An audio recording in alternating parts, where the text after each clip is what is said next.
Assalamu alaikum bandiraɓe yeɓiyankoɓe télé men Diaspora Sénégal TV on calminama moni kala inde mum e baadi yettode muɗum min garti hannde jottidade e moɗon yewtere men wiyetede dingal rendo haalata ko fati e politique dawrugol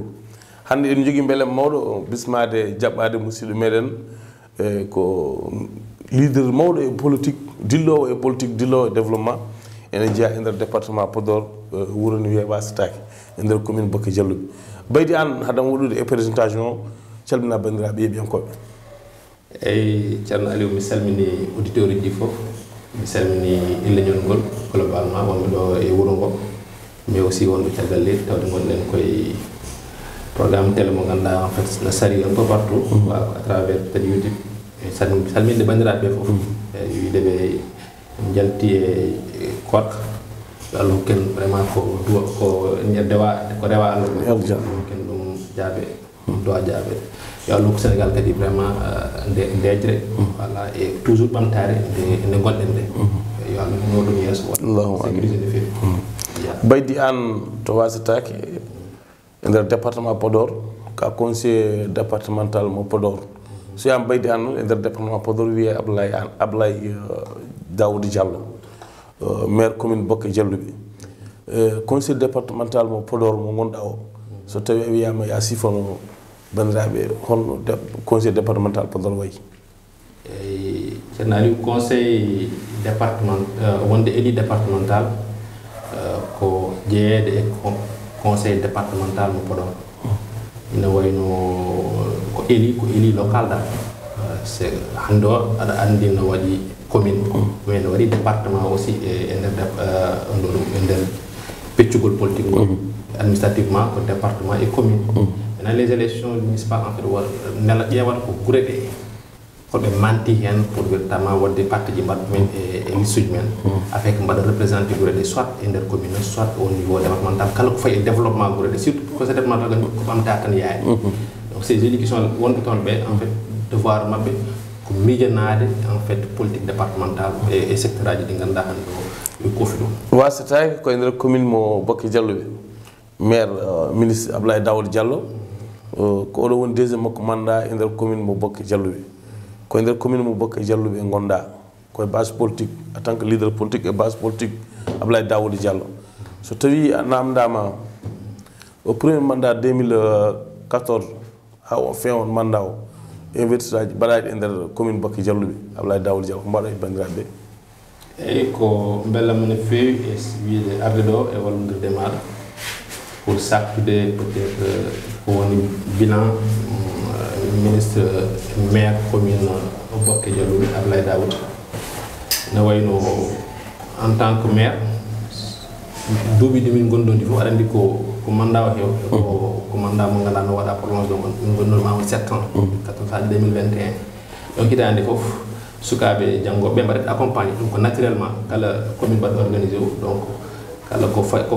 mbaɗno ministre Ablaye Daouda kañum en fait chaque année à l'ouverture kañumen mbaɗata ouverture scolaire ɗum ko commune ko école aji ɗi foof mbaɗɗi dépendre commune ɗi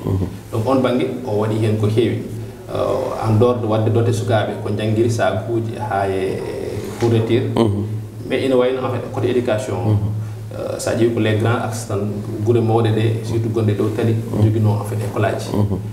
guilay élémentaire surtout jinno wadde focalisé o toon hande o guure gonɗe jeeri ndi no heewi donc commune Bokke ko commune mo ganduɗa ne yaaji c'est une commune ne wiye pour kañum ɓuuri yaajde ni e commune aji ɗi nder département Podor au niveau national au niveau national banggue no wirtori géographie donc commune mawɗo donc sa ƴeewi en fait vraiment en fait inclusion yimɓeɓe mi saɗi seeɗa donc ɗon kala ɗo miijuno vraiment omo wawi waɗɗon école o waɗi école donc avec ses propres moyens o waɗi école o waɗi ƴetti sukaɓe ɓe ganduɗa hande o no jonti jangguinde en fait o waɗi ɗumen e secteur on secteur jangguina ha finalement Allah waɗi ɗumen waɗi mbaɗe déversé e fonction publique e corps enseignant aji mbaɗa concours aji ha Allah nanɗum hen donc on banggue no waɗiri ni ko noon kadi o waɗiri au niveau en fait noon kadi o waɗiri e côté santé o cellal ɓalli ɗon kadi vraiment en fait il y a beaucoup de postes santé ganduɗa cas santé poste santé ɗi ganduɗa ko ministre dari hen ha woni simi mbaɗa lima en fait ko waɗi e nder 17 ans to bange école aji to mi yi tu e kala sa aɓen jaltin ɗo woni e nder commune Bokke Jalluɓe gure baɗɗe école aji ha joni mbaɗi secraji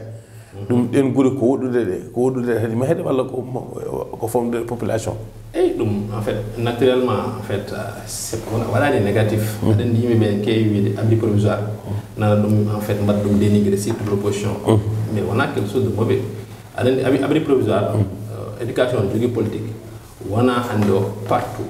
par rapport e wona nokku fof wawi dañde en fait école automatiquement école en fait ma mbaɗa en fait ma keɓa quand même en fait ko timmi en fait ha demande o waɗa rejaillir au niveau national ne en fait programme construction classe uji en fait ara ha yettoma ɗum waɗi en fait jeeya banno ministre en fait kañum waɗa si wima no waɗa école départ en fait no wawi maade mais no wawi aussi en fait wiide so ƴetta ƴeltana budget goɗɗo ɓe mbaɗa abri provisoire e ha Allah hokkaɓe en fait on école daro e foof ɗum en tant que tel en fait waɗani négatif donc abri provisoire no wawi yeyde en fait aujourd'hui mbaɗa hakkude mo wuuro mo ganduɗa nan hakkude Diariguel e koye commune makko woni e walla wuuro nan ɗon wiye Souraye en fait woni ɗon en fait ko une classe mo ganduɗa ko seket tu vois avec voilà ban woji ko les responsables ballodirte ministre en fait mbaɗa coodde tablement e fof walla si dotation ari woda kokko hen ko heddi ko on complète te hatta sukaɓe ne jangga e objectif o ko yo jangge e enseignant o hooruma ina ko responsable o maire hande o kañum yoɓat ɗum et ça c'est depuis des années ɓooyi wona hande fuɗɗi donc on banggue quand même alhamdulillah ko jogade noon mbaɗno Ablaye hokkuma on sens par ce que won commune aji ɗi ganduɗa en fait le maire watta ɗum jemni watta essayé par ce que ça demande beaucoup de moyens voilà donc ko hokkude dañde sens nder école aji ɗi mbiɗa mahama ɗi nder commune Bokke Jalluɓe Ablaye Daouda monsieur le maire waɗi ɗum beele jangde ne waɗi résultat comme so tawi yonti on keeɓa élevage ji ganduɗa taw dañi résultat moƴƴo bien sûr en fait aɗa andi wawi hokkudema peut être évaluation tan avec des données en fait peut être ko iya mais d'abord en fait taux d'escolarisation est important forcément si l'enseignant est bon et que les conditions sont bonnes ma wad de résultats mais wad scolariser en fait toute une génération pour ɗum woni en fait la finalité a jarama Baydy Anne conseil départemental mo Podor taw jaago cuuɗi meɗen walla nder commune mo Bokke Wasataki nder commune mo Bokke Jalluɓe arrondissement mo Salde ko noon de en jaltat jangde partenaire santé commune mo Bokke Jalluɓe to banggue cellal rewɓe aɓe keewi goytali beele ko pima waɗata ko banggue wallide yimɓe emballage uji rewɓe keewi goytade ɗum beele commune Bokke Jalluɓe elte on caɗele walla ha joni heddi commune Bokke Jalluɓe en fait sa ƴeewi ko commune mawɗo machallah maintenant en fait côté couverture sanitaire e mbawi wiide alhamdulillah rabbil alamin parce que commune o en fait nder commune o quasiment aɗa andi Pété hen ɗo waɗi traverse commune o district hôpital woni à Pété on a un grand hôpital à Pété eyyi donc ko heddi ko c'est des postes de santé c'est des cases de santé ko partout donc ina wayno franchement ɗo wonono hanki ɗo eɗo woni hande ɗo machallah alhamdulillah ya beaucoup d'évolution donc no haɗata noon ça woni processus toujours surtout en fait que le monde évolue c'est normal que les demandes en fait exigence uji ɓuura hewde mais ɗum ko lawol ɗum aussi ko wona laamu ni mais responsable politique o et acteur véritablement indicatif o son rôle aujourd'hui c'est de dañu waɗa accompagner on dynamique ha no waɗa améliorer toujours le service public waɗa rendre les populations rewɓe no goyta o toujours no mbiyami Eli Kanté to banggue financement leydi Sénégal président Macky Sall ne heewi haalde DRN e goɗɗumen rewɓe département Podor en jiiɗi heɓde financement ji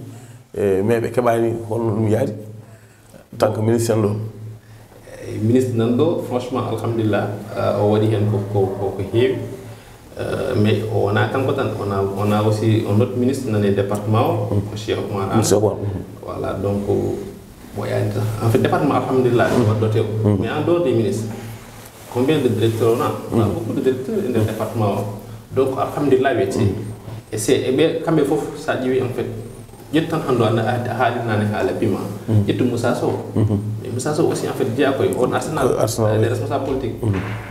à travers pima waɗata ko tan no wayno huuɗo personnellement kamɓe aussi ɓe mbaɗa donc financement o waɗi ko levier ji et ces leviers là sa yalti hen tan a natti wonde gestion normale le levier woni ko état o fort ɗo DER fort ɗo en fait promise fort ɗum ɗo e mi haalanma yimɓe ɓe no mbaɗi focalisé o e DER ko kaalis mais ko promise o addi e département o ko addi hannde dans e localité min ɓuri waɗde intéressant